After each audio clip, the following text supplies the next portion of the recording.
সাধারণত আমরা প্রত্যেক রুমে তালা লাগাতে দেখি কিংবা মেন গেটে তালা লাগাতে দেখি, কিন্তু বারান্দার বেলকনিতেও যে এরকমভাবে তালা লাগানোর ব্যবস্থা থাকে সেটা আসলে এইভাবে না দেখলে বুঝতেই পারতাম না। তো আমিও তো ফার্স্টটাই দেখে হতবাক হয়ে গেছি যে তালাটা আসলে কী জন্য এই যে রেখেছে, ব্যবস্থাটা কী জন্য রেখেছে। তো এই যে সুন্দর মতো করে তালাও দেওয়া ছিল আমাদের বেলকনির, এই যে একদম বেলকনিটা কিন্তু অনেক বড়।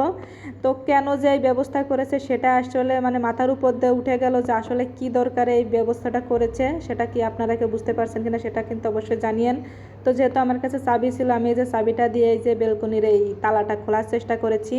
তো এখন দেখি যে খুলেও গেছে সুন্দর মতো করে। তো দরজায় তো তালা চাবি লাগানোর পরেও রিক্সের মধ্যে থাকে, দেখি বারান্দায়ও তালা চাবি লাগিয়ে রিক্সের মধ্যে রেখেছে। তো সে যাই হোক, এটা কিন্তু অনেক বড়, সহজেই যে কেউ এই যে আসা যাওয়া করতে পারবে তালা চাবি খুলে। তো এটা কিন্তু বারান্দায় এই ব্যবস্থাটা করেছে। তো বারান্দায় এই সুব্যবস্থা করার কি পদ্ধতি সেটা আসলে আপনারা যদি কেউ বুঝতে পারেন সেটা অবশ্যই কিন্তু কমেন্ট করে জানিয়েন।